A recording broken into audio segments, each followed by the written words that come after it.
Welcome to Dig Deep, the mining podcast. In this podcast, we go deep into mining news, hot topics, and live interviews with mining professionals and leading figures in the mining industry. Introducing your host, Rob Tyson, founder and director of Mining International and Mining International Executive, a leading global mining recruitment and headhunting agency.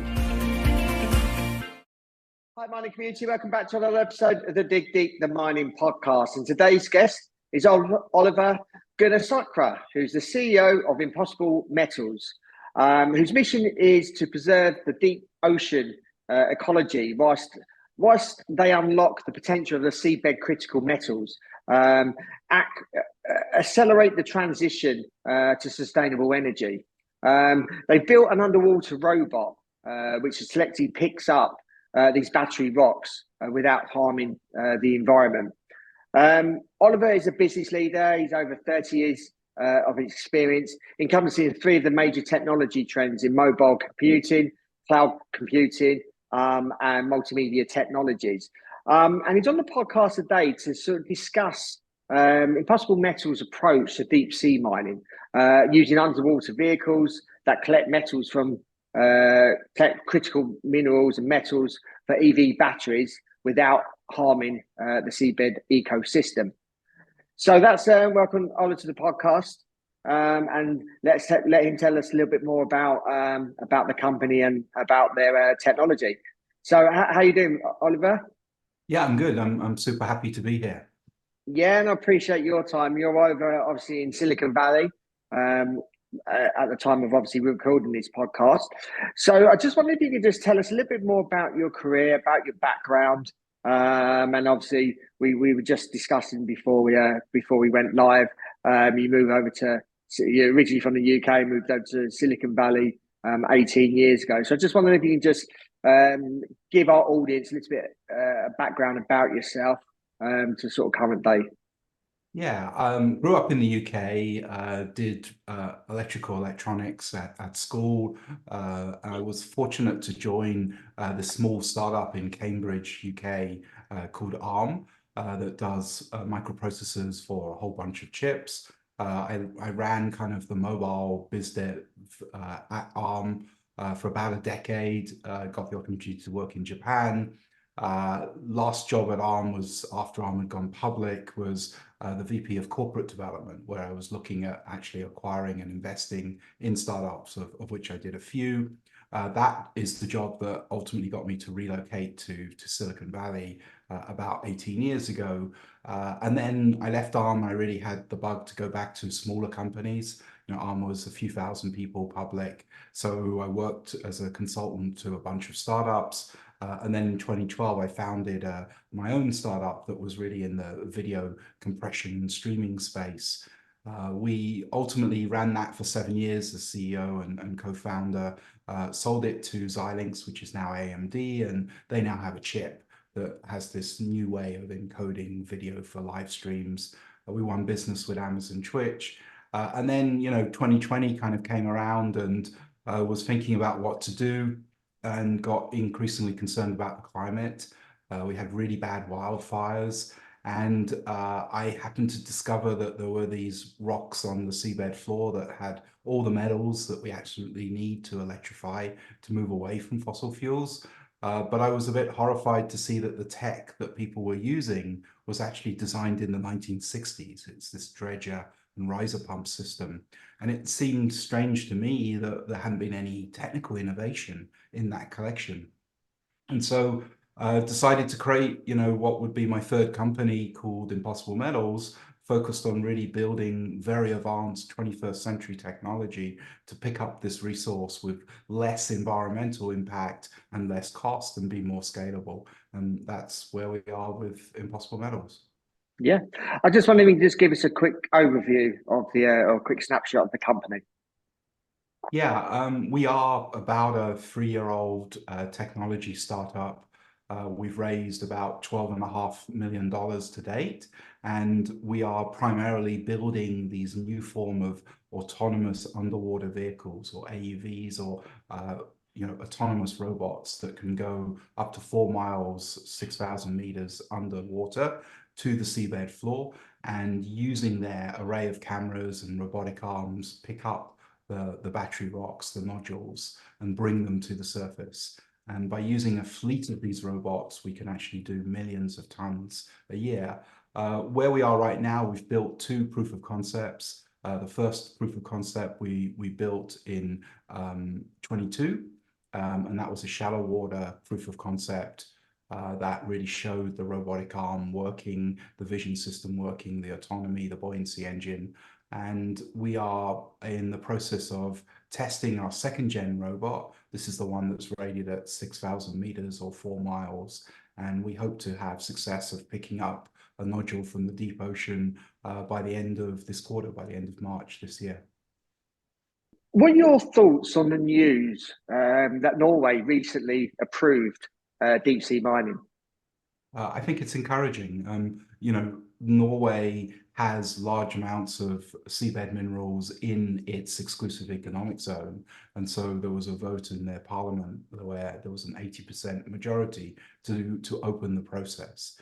Now, we can maybe start a little bit on deep sea mining because it's not well understood, but some basic facts. There are actually 4 types of resource, and each resource has different metals and has different technology needed to mine. So we ourselves are focused on the polymetallic nodules, and I'm holding one up if people have video here. So these are potato-sized nuggets. They're called nodules that form over millions of years in the deep ocean. And they're not attached. They just lie on the seabed floor, and they have large quantities of nickel, cobalt, copper, manganese, and some rare earths. And that's the approach we're going after. Norway does not have this resource. It has more of the SMSs, which are crusts, and those are physically attached, a bit like land-based mining, so you do have to physically cut them. Norway also has some of the vents, the black spokers, both active and passive. So I think it's the passive ones that they're proposing going after. And then the 4th and final resource is rare earth muds. So in Japan, around some of their islands, they have a lot of rare earths actually in the mud that's in the deep seabed. So those are the 4 types of resource. These are found both in international waters, which are then regulated by a UN-created organization called the International Seabed Authority, but they're also found in the national waters of countries, typically 200 nautical miles off their coast, like the US, like the Cook Islands, like Saudi Arabia, like Norway. You just showed obviously a picture of a nodule. How many of those nodules do you think there is on the seabed across the world?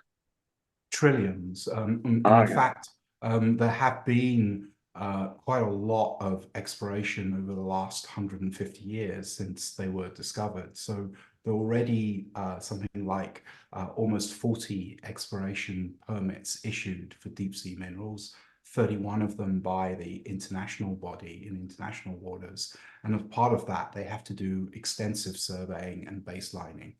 In fact, some companies have even issued the NI 43101s, where they've actually defined precisely the resource. And so one of the key numbers is abundance. So that's how many kilograms per meter square of the nodules do you find. And typically in an area between Hawaii and Mexico, it's called the Clarendon-Clipperton Zone, you get numbers between 5 to 20 kilograms per meter square. So that's a very high level of abundance. I wonder if you can just sort of summarize the state of the deep sea mining regulations and some of the players in the industry. Yeah, so the first thing to say is that each jurisdiction has its own regulations and its own timeline. So you have to be specific. But let me first start with the international regulations. So in 1982, there was a UN Convention on the Law of the Sea that established the creation of the International Seabed Authority, which for the last 30 years has been working on regulating deep sea mining. So the exploration regulations were done over a decade ago and are in effect and have been issued over 31 permits. The exploitation regulations are in the final stages of getting adopted. They were first drafted about 9 years ago, and we are about to have the consolidated text published at the next ISA meeting, the 29th meeting in March. And what that organization has publicly said is that they intend to finalize those exploitation regulations this year, 2024, and get them legally adopted in early 2025. The US passed its regulations in 1982, so it already has the Hard Seabed Mineral Act. The Cook Islands passed its legislation to establish its regulator, the Seabed Minerals Authority, I believe around 2010. The exploration regulations are done, the exploitation are coming. They have issued already some drafts. And I could go on. You could talk about India, Saudi Arabia, and Sweden, and many, many other countries. I did post a blog post on this, so if people are curious, if they go to impassablemetals.com/blog, I actually wrote quite a lot about the current state of deep sea mining regulations. Yeah, we can include those in the show notes anyway. So that for obviously easy access for people to have a look at that. How does Impossible Metals approach to deep sea mining sort of differ from obviously traditional methods, especially in terms of minimizing harm to the seabed ecosystem? Yeah. As I said, it's really why I created the company. I saw the dredging and riser pump system. So let's describe this. This was first designed in the 1960s and tested in the 1970s. And it's the same architecture that all other companies are using right now. There was a test in 21 and 22 with the same architecture. So it's basically a very, very large dredging machine that gets lowered to the seabed floor. It has tracks and it has a big vacuum. So it injects water into the top 5 centimeters or so of the seabed and then sucks everything back. So what you end up is picking up, of course, the nodules, but also a lot of the water and the seabed itself. And any life that happens to be on there. And then it pumps it through a series of pipes to up the almost 4 miles to the support ship, where in the support ship, it dewaters, it removes the water, it removes more of the sediment, and then discharges the sediment back into the mid-water column. And then every few days, because there's only temporary storage on the mining ship, you have to transfer the payload to a bulk transport ship. That's the architecture that I believe everybody else, and there's probably at least a dozen companies, Chinese, Korean, European, etc., that are building this architecture. We took a clean sheet of paper and said, it's the 21st century now. We have incredible computers, amazing robotics, a lot of AI. What could we do differently? And so we broke the problem into 3 areas: the physical collection, how do you get things off the seabed? The vertical transport, how do you get things from the seabed to the ship? And then the port transport, how do you get stuff from the ship to the port? And we just iterated. We brainstormed many different architectures, and ultimately we settled on the architecture that we have now built, which is using these autonomous robots. And so what the robot does is that it's battery powered, and you deploy it into the water. It does not have a tether. It autonomously descends. It gets close to the seabed floor, but does not land. It hovers by maintaining neutral buoyancy. And then it has a range of stereo cameras, and it uses the stereo cameras and lights to detect the nodule and ultimately control the robotic arm and the claw. And if we detect megafauna, life that we can see, a coral or a sponge, we know every 1% or so has this type of life on it, then the system is programmed to leave that behind. The AI algorithms detect that life and says, okay, we're quarantining, we're not picking a given area around there. So the vehicle keeps moving. It has multiple arms, at least 16. In the future, we'll have maybe 60. It's quite a big robot. Once it has filled its payload, which could be as large as 25 metric tons, one shipping container. Once that's full, the vehicle uses the battery to pump water out of our buoyancy engine. That makes the vehicle positively buoyant, so it will float to the surface. On the surface, we have designed an automated crane that will recover the vehicle, bring it on board, we'll swap the battery pack or empty the payload, we'll do any maintenance, and then the vehicle can be redeployed. So approximately every 3.5 hours, the vehicle can pick up 25 metric tons, and we have a whole fleet of them. So we could have over 100 of these working concurrently. Again, I think good thing for the show notes, we have a 90-second animation that really shows how that operation works. And I'll give you the link to put in the show notes for that. Can you elaborate on the technology and engineering, obviously, behind these underwater vehicles used by, obviously, the company for collecting the metals, which are critical, obviously, for EV batteries? Yeah, we called the company Impossible Metals because we had to invent a lot of technology. Now, there are AUVs, autonomous underwater vehicles today, but they're primarily kind of torpedo shaped and censored and used to collect a lot of sensor data. So the biggest markets today are offshore oil and gas, military applications, and marine science. And so we can reuse a lot of those components, batteries, thrusters, navigation, communication. That stuff we can buy in. Of course, we still have to integrate it electrically, mechanically, and we have to write software for it. But to make this particular application work, where we had robotic arms, we're actually picking stuff up, and we want to maintain neutral buoyancy, we want to hover, we had to invent 3 key pieces of technology.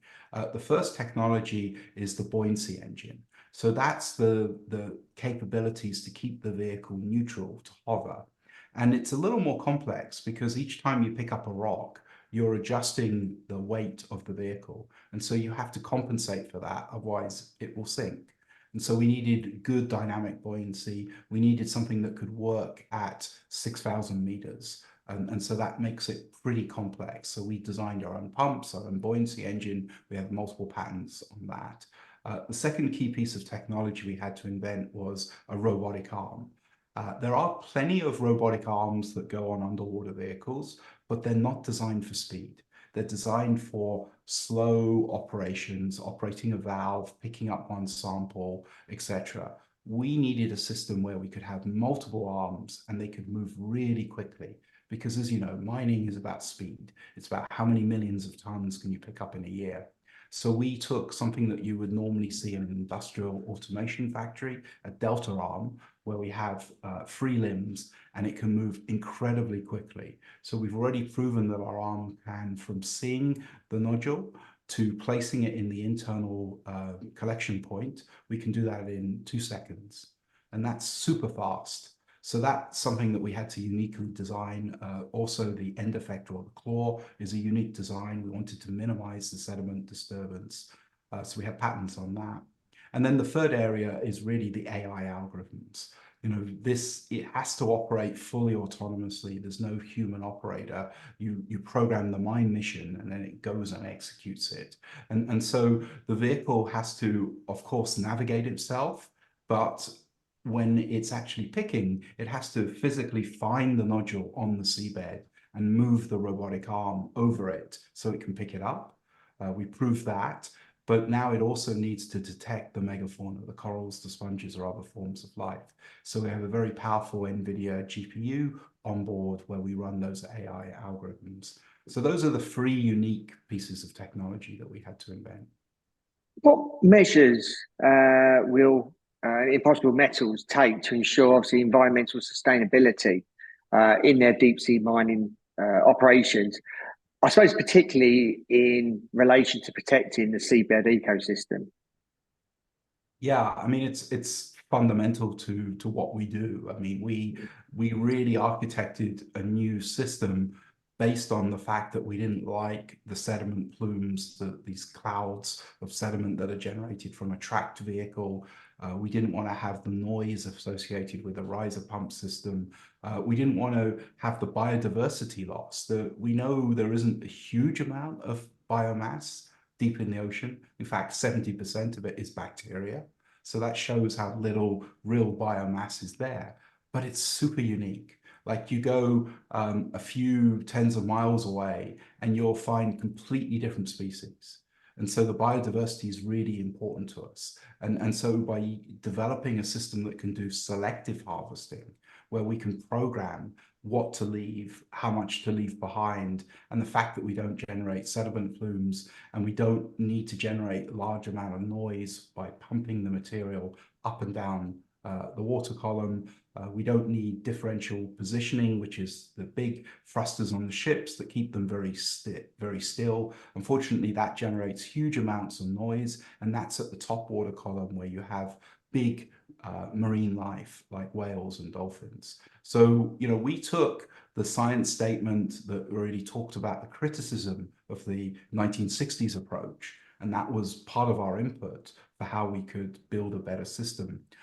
We also spent a lot of time on the economics, because there's no point having a massively better environmental system if it costs much more than the incumbent. So we try to do both, much less environmental footprint, much less cost. And ultimately, we will do trials. We will have marine scientists inspect and visit and document and publish. But, intuitively, you have a huge machine that has tracks that is literally crawling on the seabed, vacuuming everything up, versus a fleet of vehicles that just hover and selectively pick up and avoid life.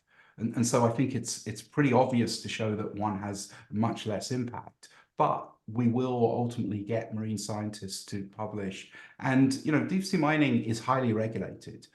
You typically have to spend about $50 million doing environmental baseline work before you can submit an exploitation permit request. That's part of your environmental impact and social assessment. So all of this work will ultimately be contributed to a regulator before they grant permission for deep sea mining. Are there any sort of regulatory or ethical considerations that the company will address in their deep sea mining activities? And how do you sort of navigate these challenges? So, we desperately need these metals. I think everyone knows that we're in an energy transition and we're primarily transitioning to electrification. Electrification needs metals to either transport the electricity or to store it. It's also a fact that there's an order of magnitude more of these metals in the seabed than on land, for two reasons. 71% of our ocean, of our planet is ocean. So it's a huge area compared to the 29%, which is, the land. And we know nobody lives on the ocean, right? So when you look at the environmental and social impacts, you have an environment where we have not yet mined. So we have very high grade and people don't live there and the life that there is less. So from my point of view, in time, we can get to full circularity, but that's probably not for another 50 years. In the meantime, we need massive quantities. So shouldn't we get them where A, we have the biggest resource, B, we can do the mining with the least environmental and social impact, and C, we can do it with the lowest cost because we don't have to build new infrastructure, we reuse ships and ports, and our ore grade is so high. Like in the Clarendon-Clipperton zone, the nickel equivalent grade with the byproduct credits for cobalt, copper, and manganese is 3.2%. You don't find resources of this size, with this grade, with this cost, with this little environmental impact on land. And so I'm completely convinced we should do this. And when deep sea mining starts to scale, I think it will stop the need for land-based mines in nickel and cobalt because they just economically won't be able to compete. We'll have by far the lowest cost. In what way does Impossible Metals collaborate with the environmental organisations to engage, obviously, in research to better understand and minimise, obviously, the environmental impact of deep sea mining? Yeah, so every 6 months or so, we have a marine scientific roundtable of which we publish the notes, where we are getting input from the experts on the design of our vehicle, how to conduct studies, how to minimize the impact. And so that's work that we've been on doing for the last 18 months or so. You can see written reports on our website.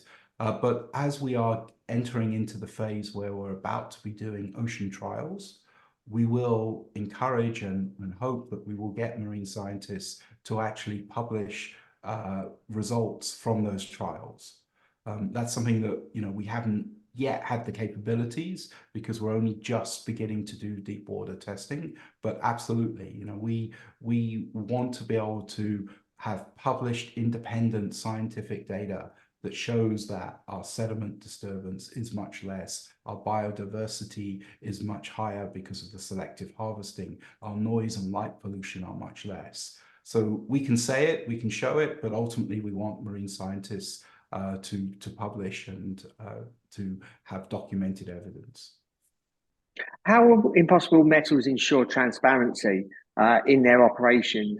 Obviously, particularly regarding the extraction and utilization of metals from deep sea mining. Yeah, we're extremely committed to transparency. It's very important to us. So, for instance, the demo day event that we held May of last year, we published all the presentations, all the videos, all the telemetric data from that test. And you'll see us continue to do this with other tests. But when we get to actual production, we're pretty keen on supporting a battery passport, so that for every ton of material that's collected, you will know precisely what date, what time, what location on the seabed, and we'll provide video data because our vehicles have like huge numbers of cameras. The Eureka 2 vehicle we're testing right now has something like 13 cameras on board. And so, you know, we want to be completely transparent and make all of that available to people. Are there any specific regions or sites in the deep sea that Impossible Metals will target for obviously your operation? And what criteria are considered when obviously selecting some of these locations? Yeah, so deep sea mining is highly regulated. So you can't just go anywhere. You have to get permission. And typically that starts with exploration. So you need to receive an exploration permit. This would be typically 75,000 square kilometers is the typical size. And it's defined, you know, GPS coordinates on a map. And so you get your exploration permit, and then you do the exploration work, you do the resource definition, the environmental baseline, you collect all the data, and then you submit that to the regulator, and ultimately then you get the permission to do exploitation. Now, of the locations, there are three major areas that we are interested in. The Cook Islands, they are within their own exclusive economic zone, so they are their own regulator. It's called the Seabed Minerals Authority. They've already issued 3 exploration permits already, and those companies are working on them. So that's a good location. The second, I would say, would be somewhere like the Clarendon-Clipperton Zone. That's an area in international waters between Hawaii and Mexico. Something like 19 exploration permits have already been issued in that area. And then the third would be maybe in US territory. So, you know, US has a large seabed, both on the continental US on the east and west. We do know there are nodules in there, but also around minority islands, Hawaii and others.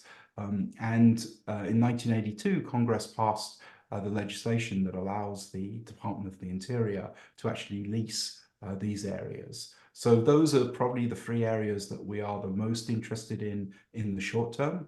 Longer term, I think there will be other areas as well.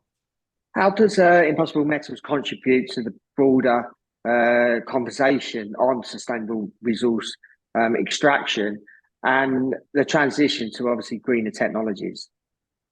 Yeah, I mean, we are trying to show people that deep sea minerals has a great opportunity here.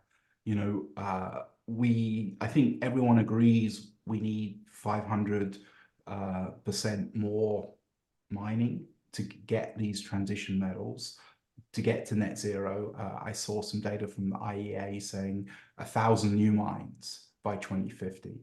So the question is, do we do this where we have the biggest impact, which is controlled by China, where the environmental aspects are maybe not as well, you know, recovered or respected? Or do we do it in an area where the resource is much larger, the costs are going to be much less, and with our technology, the environmental impact is going to be a fraction? I think, as your audience knows, nickel's a key transition metal, especially for batteries in EVs. Today, the biggest reserves are in Indonesia and then Australia. And unfortunately, almost all of those mines in Indonesia are in rainforests, and they're operated by Chinese companies. And so you have a huge amount of biodiversity and biomass and carbon sinks being destroyed to get at the nickel laterite ores that are directly below the rainforest. And then they use HPAL, high pressure acid leaching, as their refining technology, and they stack up the tailings. They dry them out, they stack them up, but it's a seismic active area. And often you hear of people being forced by soldiers to move away from their village because there's a mine. So that's nickel. Cobalt, the DRC in the Congo is the biggest reserves today. We read often about the human rights violations of children dying in mines, being paid $1 to $2 a day. What if we could replace all of that with the seabed?